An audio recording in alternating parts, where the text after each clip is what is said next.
El Santos Laguna está pasando por una de sus épocas más descontinuas dentro de su trayectoria en la Liga MX. En los últimos 5 años han tenido momentos muy buenos en los que parece que están haciendo las cosas muy bien, y por otro lado también han tenido momentos muy malos que parecen no salir de un oscurantismo. Esta constante irregularidad no era normal para el cuadro lagunero, ya que a pesar de que muchas veces no estaban en su mejor momento futbolístico, ellos siempre competían. De hecho, el Santos es uno de los 5 equipos que han quedado campeones, siendo octavo de la tabla general, pero tras esos grandes años el ahora es totalmente distinto, y peor aún, porque ya no se sabe a quién culpar de esta situación. Por un lado se enjuicia la voracidad de Alejandro Irarrágorri al comprar al Atlas y al Sporting de Gijón. Por otro lado están las constantes demandas de diferentes ámbitos. También está la responsabilidad de un grupo de jugadores, pero para mí y para muchos de los aficionados laguneros, el mayor culpable tiene nombre y apellido, y es Dante Elizalde. Por ello, hoy analizaremos cronológicamente todas las buenas y malas decisiones que ha tomado este presidente para tener en esta situación a este gran equipo.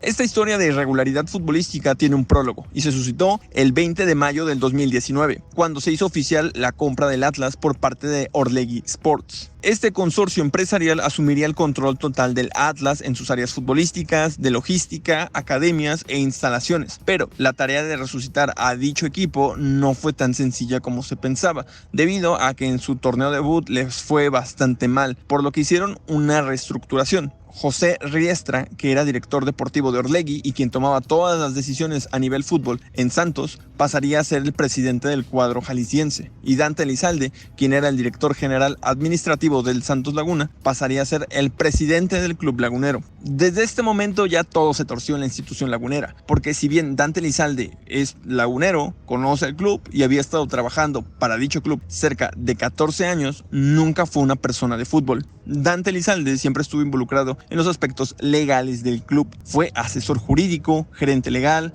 abogado y director legal hasta tomar la dirección administrativa del club, pero nunca se encargó de las decisiones deportivas. Y si bien durante toda su trayectoria pudo aprender algo, no es la persona más indicada para tomar las decisiones futbolísticas. Inició su gestión en un momento difícil, el Clausura 2020, el cual sería interrumpido por la pandemia global que azotó y mermó a todos los equipos del mundo, por lo que en general no hay mucho que reprochar en este año. A nivel futbolístico iba bien a secas. El torneo que se canceló, el equipo marchaba tercero en la tabla general y en el Guardianes 2020 quedó octavo y eliminado en el play-in. Se podría decir que por el contexto fue una temporada normal, tirando a mala.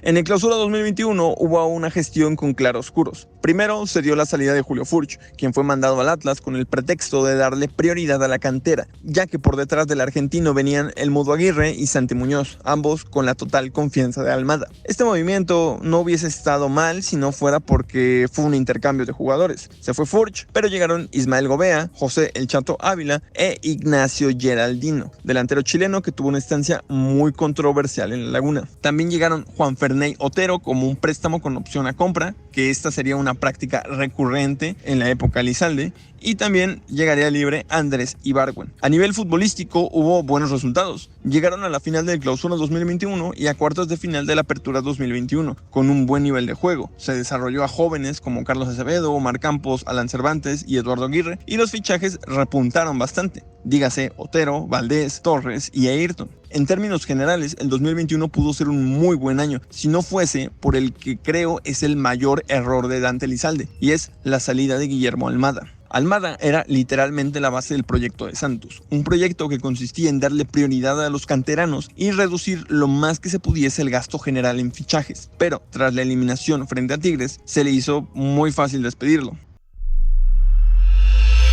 El 2022 fue terrible y dejó en evidencia que Dante Elizalde no sabe mucho de fútbol, ya que tras la salida de Guillermo Almada no se le ocurrió mejor cosa que contratar al portugués Pedro Caixinha, siendo una enorme contradicción, ya que la plantilla y el estilo de juego kamikaze de Almada es totalmente contrario al sistema de Caixinha, ya que el portugués tiende a ser mucho más defensivo, y con una defensa de 2 extremos reconvertidos a laterales y 2 centrales libres, no te da la sensación de que las cosas vayan a salir bien. Que ojo, Si se hubiera reforzado con los jugadores que Caixinha quería para su sistema, pues otra cosa hubiera sido. Pero no solo no se reforzó el equipo, sino que bajaron el nivel debido a la salida de Diego Valdés y se terminó el torneo en la posición 14 de la tabla, con la destitución de Pedro Caixinha en las primeras 6 jornadas y con un equipo que apenas sí jugaba a algo. En el Apertura 2022 llegó Fentanes y junto a él Juan Bruneta, y el equipo mejoró una barbaridad, llegando a ser inclusive terceros de la tabla general. Pero la gestión del plantel por parte de Dante fue terrible.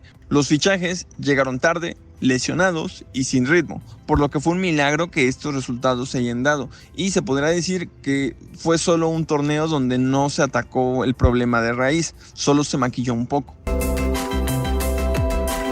Para el Clausura 2023, todo lo que se maquilló el torneo pasado explotó por completo. El torneo comenzó con la idea de no tener refuerzos, sino usar jugadores que estaban cedidos en otros equipos y jugar con aún más canteranos, por lo que todo acabaría muy mal, pues se darían las peores goleadas en el TCM y terminarían destituyendo a Fentanes. Dante Elizalde, en un intento desesperado por replicar lo que tuvo con Almada, fue por su mayor competidor en Ecuador, Pablo Repeto. Un director técnico que nunca pudo demostrar absolutamente nada con el conjunto albiverde, a pesar de contar con una buena base de jugadores. Nunca pudo implementar su idea de juego, nunca se le vio un sistema al equipo y ni en el Clausura ni en el Apertura pudo hacer algo. En ambos torneos su factor diferencial fue la inoperancia defensiva. Santos era un equipo que fácil podía meter 3 o 4 goles, para recibir 5 o 6. Había un claro desnivel que venía desde la media cancha y se aumentaba en la zona baja.